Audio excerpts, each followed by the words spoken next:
अस्सलामुअलैकुम वरहमतुल्लाहि वबरकातुहू। 5 क्लास, क्या हाल है बेटा? ठीक है। आज हमने यूनिट नंबर 7 जो है उसका नेक्स्ट टॉपिक स्टार्ट करना है, लाइटनिंग। लेकिन उससे पहले आपके यहाँ पे कुछ बुक में एक्टिविटीज़ दी हुई हैं, हम वो करेंगे, ठीक है। लेकिन उससे पहले मैं आपको एक रिव्यू, हम लोग पिछला रिवाइज़ कर लेते हैं अपना लेक्चर कि हमने लास्ट लेक्चर में क्या पढ़ा था। लास्ट लेक्चर में हमारा जो टॉपिक था वो था स्टैटिक इलेक्ट्रिसिटी।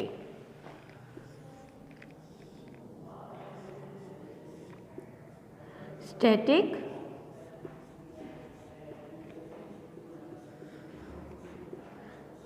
इलेक्ट्रिसिटी कि स्टैटिक इलेक्ट्रिसिटी क्या है। आपने इसकी डेफिनेशन जो लर्न की है वो क्या है, किसी को आती है? बाय गेनिंग और losing electrons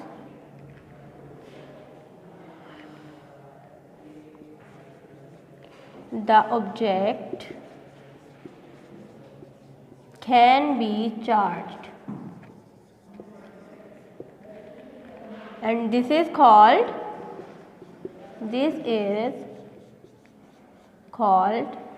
static इलेक्ट्रिसिटी। तो ये आपकी स्टैटिक इलेक्ट्रिसिटी की डेफिनेशन है जो हमने लास्ट लेक्चर में पढ़ी है, ठीक है। और इसमें जो चीज़ें हमने और पढ़ी थी वो क्या थी कि जो लाइक चार्जेस ऑब्जेक्ट होते हैं, लाइक चार्जेस क्या करते हैं? एक दूसरे को रिपेल करते हैं, ठीक है। और जो अनलाइक चार्जेस होती हैं वो एक दूसरे के क्या करते हैं? अट्रैक्ट करते हैं। अनलाइक चार्जेस अट्रैक्ट, ठीक है। ये चीज़ हमने डिस्कस की थी। उसके अलावा हमने और क्या डिस्कस किया था कि जो पॉजिटिव चार्ज होता है वो किसी भी चीज़ जो है, स्टैटिक पॉजिटिव चार्ज कब होता है किसी भी ऑब्जेक्ट के ऊपर? जब वो पॉजिटिव चार्ज, जब उसमें से इलेक्ट्रॉन्स रिमूव हो रहे होते हैं, लूज़ कर रहा होता है। और नेगेटिव चार्ज कब अपीयर होता है? जब एक ऑब्जेक्ट नेगेटिव चार्ज और एक्स्ट्रा इलेक्ट्रॉन्स हैं वो गेन करते हैं, ठीक है। तो स्टैटिक चार्जेस बिल्डअप करने के लिए आपने एक एक्सपेरिमेंट भी इसमें स्टडी किया था कि किस तरह से जो कॉम्ब है जब आप उसको ड्राई हेयर में रब करते हैं तो स्टैटिक चार्जेस अपीयर हो जाते हैं। हेयर के ऊपर पॉजिटिव चार्ज होता है और कॉम्ब के ऊपर नेगेटिव चार्ज होता है। एज ए रिज़ल्ट जब आपके जो हेयर्स हैं लाइक चार्जेस होते हैं उनके ऊपर अपीयर हो जाते हैं तो वो इरेक्टेड खड़े हो जाते हैं, सेपरेटली खड़े हो जाते हैं। किस तरह से? क्योंकि उनके ऊपर सेम चार्जेस अपीयर है। और जब उसके बाद जो ऑब्जेक्ट है, कोई भी ऑब्जेक्ट, न्यूट्रल चार्ज किस तरह से होता है कि जो न्यूट्रल ऑब्जेक्ट है उसके ऊपर अगर आपने कोई चार्ज वाला ऑब्जेक्ट पास लेके जाते हैं तो न्यूट्रल चार्ज के ऊपर भी चार्ज अपीयर हो जाएगा। और जब आप उसको दूर लेके जाएंगे तो न्यूट्रल चार्ज दोबारा से, न्यूट्रल ऑब्जेक्ट जो है वो न्यूट्रल हो जाता है। तो अब हम अपनी इस नेक्स्ट एक्टिविटी की तरफ आ जाते हैं। पेज नंबर 84 निकाल लें सब बच्चे, क्योंकि वो अभी एक्टिविटी हमारी रहती है जो कि आपकी स्टैटिक चार्जेस से ही रिलेटेड है, ठीक है। तो उसको हमने स्टडी करना है। Open your book, page number 84। तो बेटा ये आपका स्टैटिक चार्जेस से रिलेटेड ही एक और एक्सपेरिमेंट है जो उन्होंने आपको करके बताया हुआ है। अब इसको देखते हैं कि किस तरह से ये वर्क करेगा। Activity 7.2। For this activity you need the piece of silk cloth. अब जो चीज़ें आपको रिक्वायर हैं वो सबसे पहले बता रहे हैं, piece of silk cloth and a woollen cloth, ठीक है। इन दोनों में से आप कोई एक भी ले सकते हो। A laboratory stand, a piece of nylon thread, 2 combs and 1 thin glass rod. ये वो मटेरियल है जो आपको रिक्वायर है। Tie a comb with 1 end of the thread from its middle and hang it in such a way that it remains nearly horizontal, ठीक है। अब किस तरह से उन्होंने बताया कि ये जो आपके सामने पिक्चर बनी है ये लेबोरेटरी स्टैंड होता है, ठीक है। इसके साथ आपने जो थ्रेड यूज़ करना है, धागा थ्रेड को कहते हैं, वो लेना है, उसको आपने सेंट्रल में बांध लेना है सबसे पहले, ठीक है। बांध के उसको यहाँ पे आपने इस तरह से हैंग करना है कि वो हॉरिजेंटली हैंग हो जाए, जो आपकी कॉम्ब है, ठीक है। उसके बाद जो आपका सेकंड स्टेप है उसमें आपने क्या करना है, rub this comb with the woollen cloth and let it hang freely. अब जिस कॉम्ब को आपने हैंग किया हुआ है उसी कॉम्ब को आपने वुलन वाला जो कपड़ा है उसके साथ रब करना है थोड़ा सा, ठीक है, और फिर उसे ऐसे ही छोड़ देना है। नाउ रब द सेकंड कॉम्ब, और जो दूसरी कॉम्ब आपको नज़र आ रही है पिक्चर में, ऑल्सो विद वुलन क्लॉथ, उसको भी आपने वुलन कपड़े के साथ रब करना है। And bring it near the hanging comb, और इसको फिर आपने किसके करीब लेकर आना है, जो लटक रही है कॉम्ब उसके पास लेकर आना है। ऑब्जर्व व्हाट हैपन, अब ऑब्जर्व करना है कि क्या रिज़ल्ट आ रहा है आपके पास।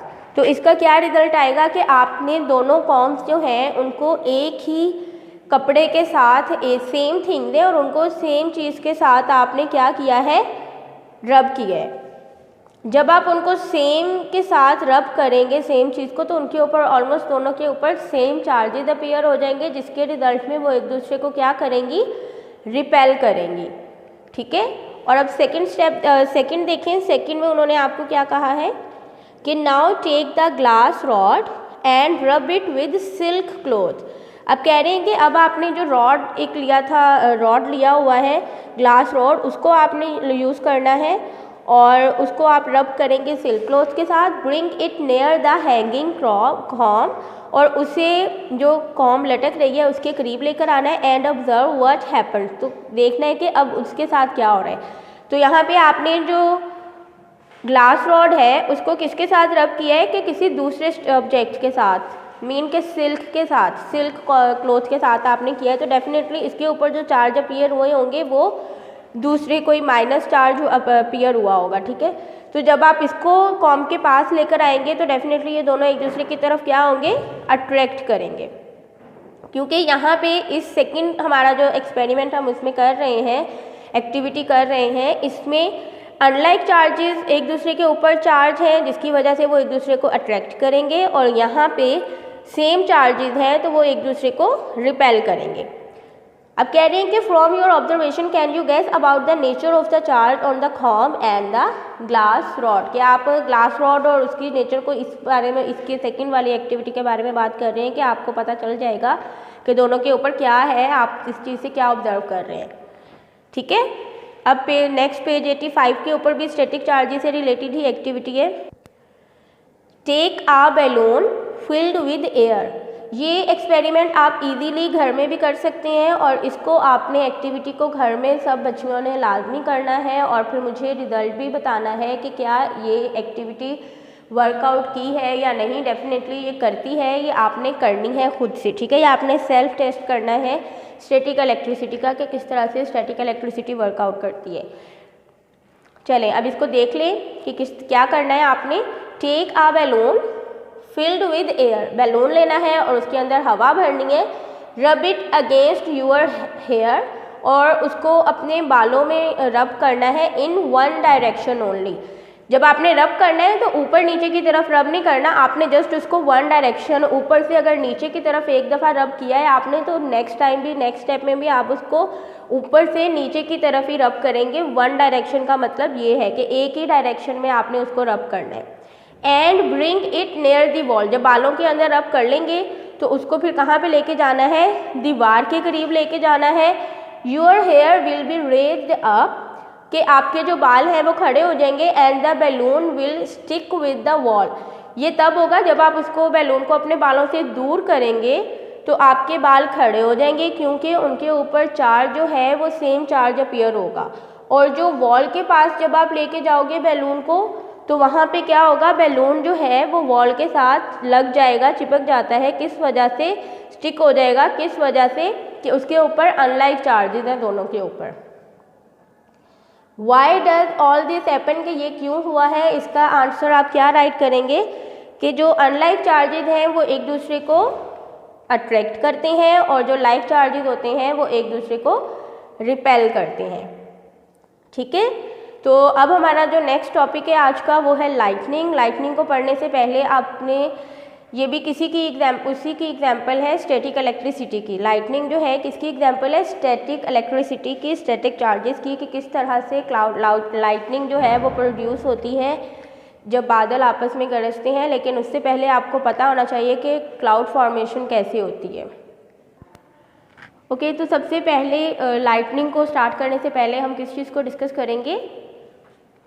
क्लाउड फॉर्मेशन को, कि क्लाउड किस तरह से बनते हैं। जैसे कि आपको पता है कि सी, रिवर, लेक और कैनाल, पॉन्ड जो है उन सबको हम कलेक्टिवली क्या कहते हैं? वाटर बॉडीज़ कहते हैं। और वाटर बॉडी से जो वाटर है वो क्या होता है? एवेपोरेट होके ऊपर जाता है, एयर में जाता है। ठीक है, एयर में जब वाटर चले जाते हैं, वाटर वेपर्स जब जाते हैं एवेपोरेशन के प्रोसेस में, तो क्या होता है कि एट ए सर्टेन हाइट, एक जो सर्टेन ऊंचाई होती है, वहाँ पे जाके क्लाउड्स जो हैं वो जो वाटर एवेपोरेशन के प्रोसेस में जो वाटर ड्रॉपलेट्स हैं वो क्या होते हैं? कंडेंस होते हैं। कंडेंस होके वो सारे ठंड की वजह से कंडेंस होते हैं। ठीक है, आपको पता है ना कि हमारे जैसे जैसे हम ऊंचाई पे जा रहे हैं, जो टेम्परेचर लेवल है आपका वो थोड़ा लो हो जाता है। एज अ रिज़ल्ट क्या होता है कि वहाँ पे एयर ठंडी होती है, जिसके रिज़ल्ट में जो वाटर ड्रॉपलेट्स हैं वो भी क्या हो जाएंगे? कोल्ड होंगे, और उसकी वजह से वो इकट्ठे हो जाते हैं और जम जाते हैं। तो जो आपको किस रिज़ल्ट में नज़र आ रहे होते हैं? क्लाउड की सूरत में, जो आपको ऊपर जाके आसमान में नज़र आ रहे होते हैं, एक्चुअल में वो क्या चीज़ होती है? एवेपोरेशन के रिज़ल्ट में जो ऊपर एयर में वाटर ड्रॉपलेट्स जा रहे हैं वो होते हैं। ठीक है, तो अब हम लाइटनिंग आते हैं लाइटनिंग टॉपिक की तरफ, कि जब आपके रात के टाइम पे या जैसे थंडर स्टॉर्म होता है, इसके रिज़ल्ट में जो लाइटनिंग प्रोड्यूस होती है वो किस तरह से प्रोड्यूस होती है? कि जो लाइटनिंग है वो एक्चुअल में किसकी एग्जाम्पल है? स्टैटिक चार्जेस की। ठीक है,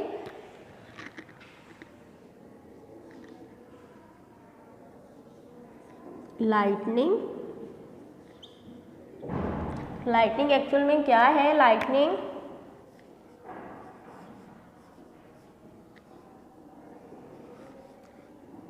is an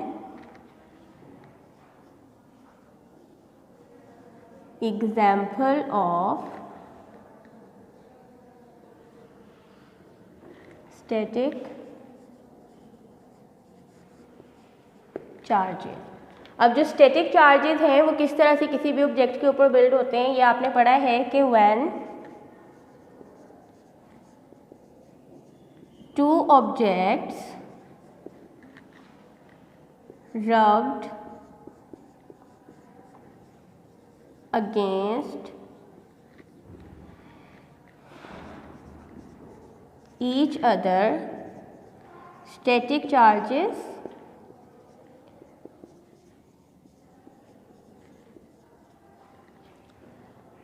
appear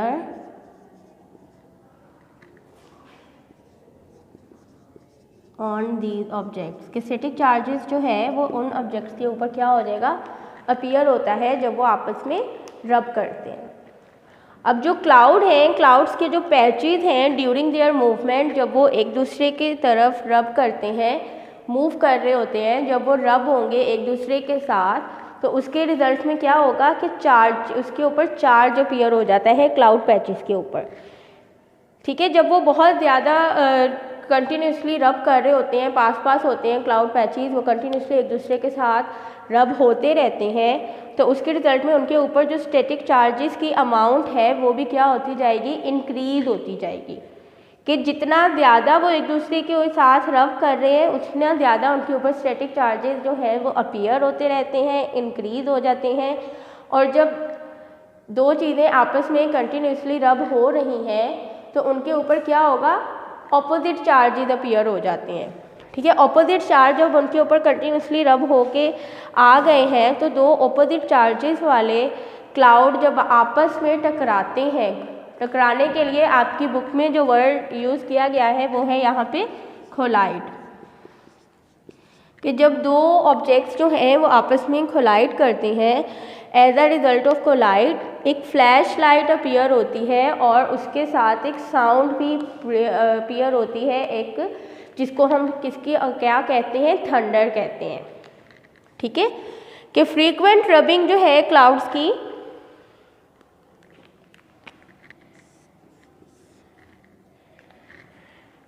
frequent rubbing of clouds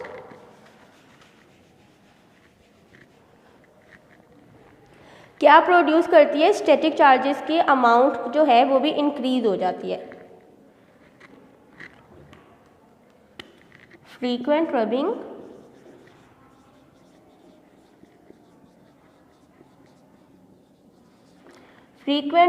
of clouds increase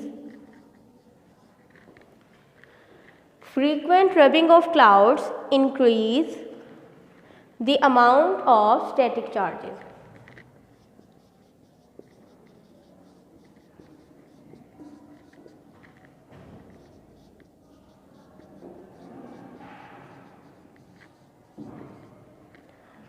on them, ठीक है। तो उसके रिजल्ट में क्या होता है कि हाईली ऑपोजिट चार्ज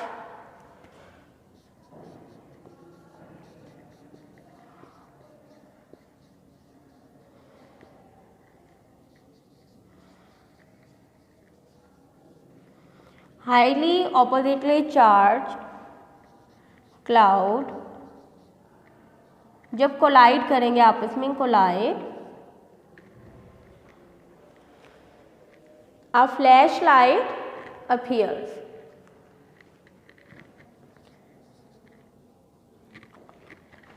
जो फ्लैश लाइट अपीयर होती है वो एक्चुअल में क्या चीज़ है, लाइटनिंग। और इसके साथ ही एक साउंड भी प्रोड्यूस होती है, ठीक है, ठीक है, जिसे हम क्या कहते हैं, थंडर। ठीक है, तो अब आप अपनी बुक ओपन करें 85 बुक पेज नंबर, इसके ऊपर आपने इसकी स्टार्ट करनी है, रीडिंग हमने करनी है, और रीडिंग करने के बाद जो इसमें अंडरलाइन वर्ड्स हैं वो भी करने हैं, तो आपने मेरे साथ वो वर्ड्स अंडरलाइन करने हैं। ठीक है, तो अपनी बुक का पेज नंबर 85 ओपन कर लें। ओके, लाइटनिंग इज एन, ये लाइटनिंग टॉपिक है, यहाँ पे लाइटनिंग वर्ड जो है इसको आपने अंडरलाइन कर लेना है। Lightning is an example of static discharge, के लाइटनिंग जो है वो स्टैटिक डिस्चार्जेस की आपके पास एग्जाम्पल है।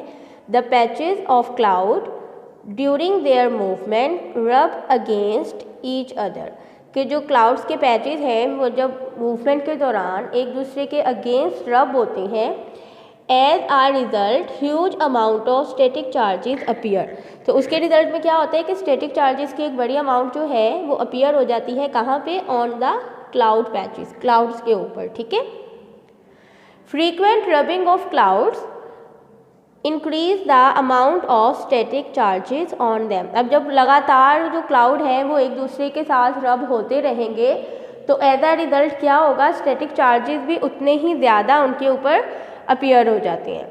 When two highly oppositely charged clouds collide, जब दो हाईली ऑपोजिटली चार्ज, उनके ऊपर बहुत ही ज़्यादा हाईली अमाउंट में, ज़्यादा अमाउंट में स्टैटिक चार्जेस जो अपीयर हुए हुए होते हैं, वो आपस में जब कोलाइड करते हैं, टकराते हैं, आ फ्लैश लाइट अपीयर्स, कि एक फ्लैश लाइट अपीयर होती है जिसे आप क्या नाम दे रहे हो, लाइटनिंग प्रोड्यूस होती है। ठीक है, लाइटनिंग हो रही है, and a clicking sound is produced, और जब वो आपस में टकराते हैं तो उसके रिजल्ट में भी क्या साउंड प्रोड्यूस होती है, क्लिकिंग साउंड आ रही है, जिसको एज अ क्लैप, जो ताली की तरह लगती है, और उसको हम क्या कहते हैं, is called clap of thunder. ठीक है, ये फिगर 7.8 में उन्होंने आपको डायग्राम भी एक दिखाई हुई है, पिक्चर आपको अपनी बुक पे नज़र आ रही है लाइटनिंग की, कि जब लाइटनिंग प्रोड्यूस होती है किस तरह से होती है, एक्चुअल में भी आपने देखा हुआ है। तो अब जब भी इस तरह का सीन हो तो आपको पता चल जाएगा कि किस लाइटनिंग जो है ये क्यों प्रोड्यूस हो रही है। ठीक है, ये जो लाइटनिंग है स्टैटिक चार्जेस के रिजल्ट में प्रोड्यूस होती है, जब दो क्लाउड जो है वो आपस में, हाईली चार्ज्ड क्लाउड आपस में कोलाइड करते हैं, टकराते हैं। ठीक है, तो अब अपनी डायरी निकाल लें। डायरी के ऊपर आपको जो मैं वर्क दे रही हूँ, इसमें आपका शॉर्ट क्वेश्चन आता है कि हाउ लाइटनिंग प्रोड्यूस, कि लाइटनिंग किस तरह से प्रोड्यूस होती है। तो इसका आंसर यहाँ पे आपको बुक के ऊपर अंडरलाइन वर्ड नज़र आ रहा है, the patches of clouds during their movement rub against each other, as a result a huge amount of static charges appear on the cloud patches. ठीक है, ये आपका अभी इधर कंप्लीट आंसर नहीं है, हाफ है, तो आपने जस्ट इसकी रीडिंग करनी है। तो अपनी डायरी निकाल लें। ओके बेटा, डायरी निकाल लें। तो डायरी में राइट करवा दूँ आपको। आपकी डायरी जो है वो आज आपकी जस्ट यही है कि आपने रीडिंग करनी है। ठीक है, reading of page number 84 and 85, और उसके ऊपर जो एक्टिविटी है उसको आपने करना है जस्ट।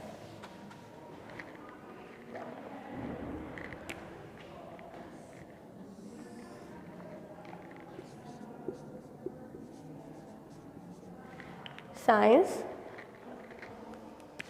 Unit number 7,